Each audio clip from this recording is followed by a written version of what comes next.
Hello， 大家好，今次嘅旅程我哋去咗山口縣玩咗5日，到咗福岡機場，一出嚟行前少少就會見到租車公司嘅櫃台，拎起個電話有職員接聽，教你去上車嘅位置。職員教我哋上3樓離境嗰層外面 Police Office 隔離上車。當時係3月份，我哋之後4月再去嘅時候，發現上車嘅位置已經唔同咗，所以要聽職員嘅指示。今次嘅旅程其中一日會入住星野集團嘅界場門酒店，俾咗個 Times 租車嘅優惠連結，我哋有85折。呢架最 basic 款租咗5日都係24,000 yen， 大約係1300蚊港紙。第一站我哋直接揸車上咗去北九州嘅中章和丸天然溫泉 Yamatsubasa。 呢度嘅溫泉泉水係100% 喺源頭流出，唔會加水，係福岡最大及最受歡迎日歸溫泉之一。平日1420 yen， 週末嘅話就要1620 yen， 如果冇帶毛巾嘅話就要200 yen 一條。室內嘅設計融入埋室外嘅環境，佢嘅泉水係鹼性單純溫泉 ，pH 值9.9， 有提供私人嘅家族風呂，另外收費。有個幾大嘅休息空間，張凳好似都幾好瞓。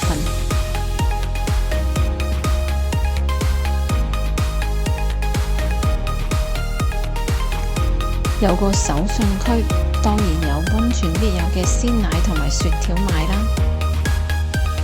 按摩療程可以現場先 book， 發現浸完溫泉先再按摩係特別去疲勞㗎。我一個人共使咗8000幾 yen， 包入場40分鐘腳部 hot stone massage， 買士多啤梨、零食、鮮奶，可以用 credit card 付款。付款後，利用收據上嘅 QR code 離開。有個住宿係連住個溫泉設施。之後就去咗北九州嘅 Outlet 買啲嘢同埋食 dinner。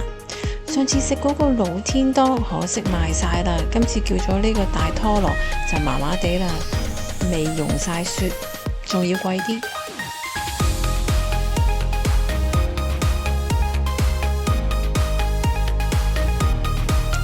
上年年尾嚟嘅時候，仲見到有岸專門店，而家冇咗咯，變咗間零食店。Food Court 附近有個 Coin Locker 免費使用，連冷凍 Locker 都係免費㗎。第一晚入住山口縣下關 Fire Inn， 停車場費係600 yen， 佢有高度限制1.55米。架車一入到停車場口就有個職員出嚟開閘俾我哋泊車。Fire Inn 有195間房，喺2020年翻新過。喺大堂取自己個人需要嘅物品同埋咖啡、茶。3點後 check in， 10點前 check out。2張單人床嘅房，正房價係大約580蚊港幣。水龍頭出嘅水可以飲用，出入廁所嗰個級呢就好高，小朋友老人家就要小心。門口嗰個位都夠放2個大篋嘅，佢有睡衣提供。酒店有飲品 vending machine、洗衣機同埋微波爐，佢有一個室內浴場，但係比較細，同埋唔係溫泉水。其實酒店都好近下關站。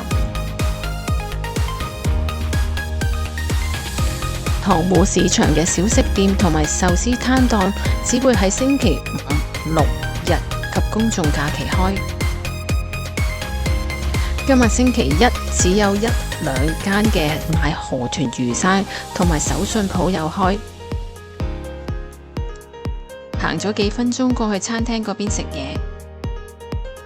呢間叫塘戶海鮮 BBQ， 喺2024年12月先開始營業，8點就開門。好似得呢間餐廳係11點前開嘅。景觀對住碼頭，叫咗個河豚套餐，2000 yen 一份。再點咗個蜆肉、河豚天婦羅、炸蠔同埋炸蟹餅，total 兩個人食咗3980yen。職員都好友善，食物又算唔錯，最好食係嘅河豚天婦羅。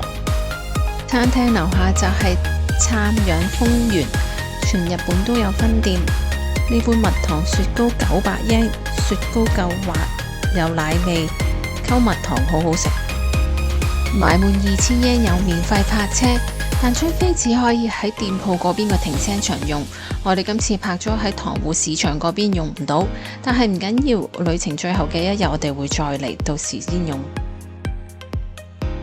下一站我哋去到香山公園，國寶琉璃光子五重塔，佢免費入園。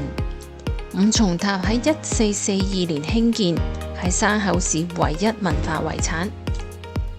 呢個花應該相信係梅花，到訪嘅時候係3月中，未開櫻花。可惜落雨，仲要個五重塔正喺度修葺緊。官網話預計2026年3月先會完成翻新。下次遇着好天同埋修葺好個五重塔嘅話，都應該值得再嚟睇。官網啲相都幾靚。夜晚住喺湯田溫泉，相傳有隻受咗傷嘅白狐狸，每日都會嚟池邊浸腳療傷。因為係白狐狸發現嘅溫泉，就叫做白狐子湯，所以湯田車站旁邊都有個白狐狸嘅雕像。我也都安湯田溫泉喺2022年開業，有6層樓，115間房。下晝4點後 check in， 朝早11點前 check out， 泊車費係400yen。大堂有免費咖啡，同埋自己攞梳洗用品，仲有試用裝嘅卸妝油同埋潤膚液。2張單人床嘅房連2人早餐大約係1100蚊港幣。職員叮囑踩地氈之前要除鞋。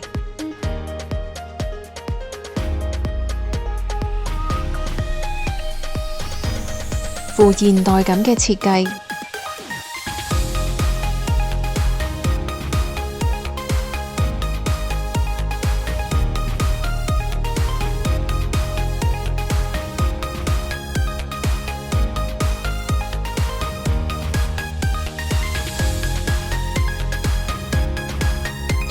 房裏邊冇電話，有需要仲用升降機側邊嗰個電話聯絡職員。呢個撳 lift 嘅感應都幾好。酒店隔離係一座日歸溫泉，行幾步路就到。怕凍嘅都可以喺門口借浴衣外套。間日歸溫泉叫做 Kamefuku on Place， 酒店嘅住客係免費使用。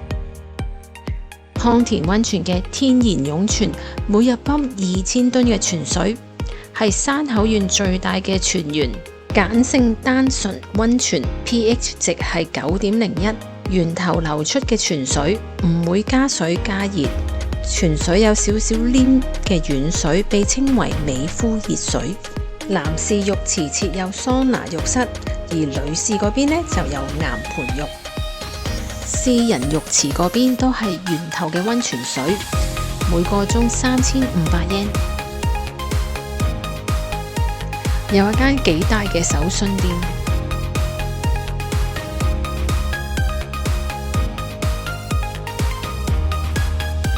行咗出去湯田溫泉街，唔係好大，佢有手湯。當然都有粥湯啦，都係免費使用嘅。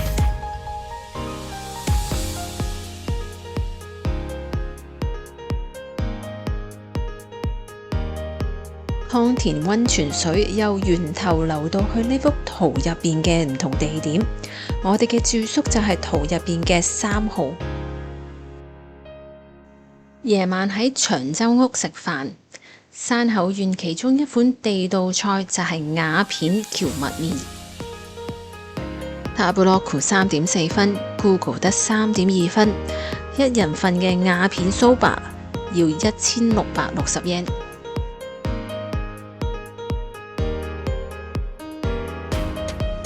呢個炸八爪魚酥唔錯，啱啱炸好，夠熱，手語先都 OK。好似名古屋嗰啲咁較乾身，但係又唔算鞋。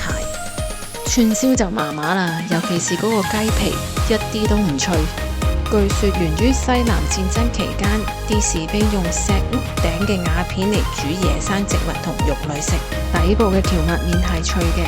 我覺得 Google 個分咁低，主要係因為個 soba 嚟講都算係貴，1660 yen 一人份。但係其實佢貴都有原因嘅，因為嗰塊大瓦片都真係幾重，需要好多額外嘅功夫處理。不過店裏邊嘅抽油煙嘅系統就真係唔係咁好啦，好大油煙。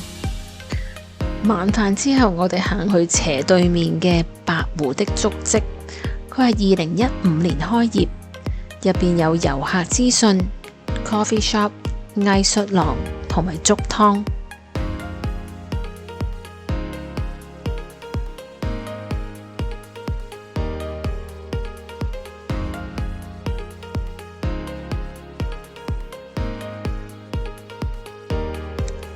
我哋叫咗個布甸同埋紅豆煎餅，都有白狐狸公仔造型。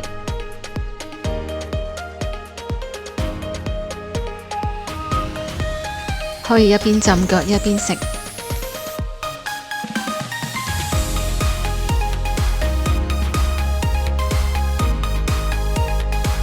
佢有室內同埋室外嘅粥湯。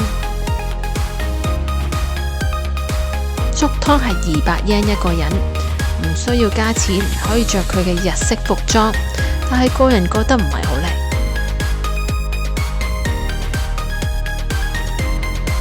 第二朝早餐都係喺 Kamefuku On Place 溫泉嗰邊，朝早7點至到9點鐘。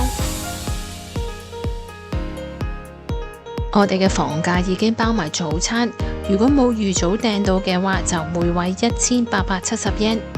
早餐算正常，絕對對得住呢個價錢，樣樣都有啲咁。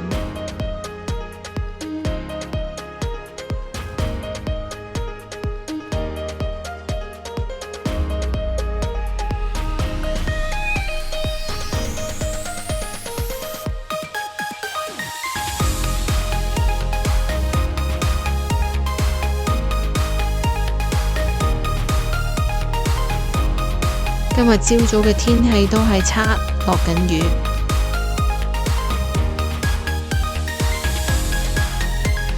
角島大橋全長1780米，連接住西北面嘅山口縣同埋角島。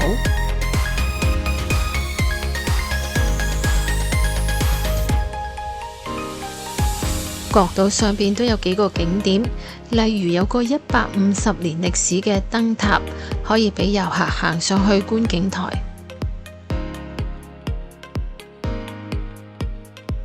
有手信店，有食肆，要注意嘅係有麻鷹會搶食物㗎。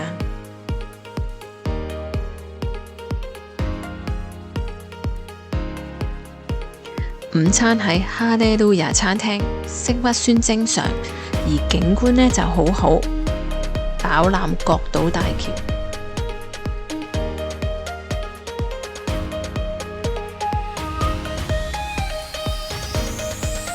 對呢杯咖啡就有啲失望，啲百事多啤梨唔甜，同埋比較細粒，雪糕就似係超市嗰啲普通雪糕。中午嘅天氣開始有少少好轉，跟住就嚟到山口縣其中一個最多人去嘅景點猿米御神社，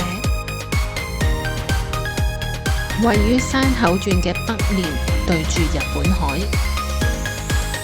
有別於其他神社，猿米御神社係冇一個主要嘅廟宇，佢有多過100個小鳥居組成一條迴廊通去懸崖邊。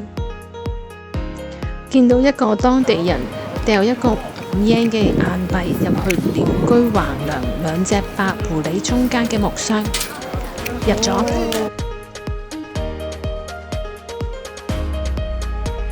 神社係1955年建成，相傳有人見到隻白狐狸喺呢度出現，所以喺度建咗呢個廟供奉呢隻白狐狸。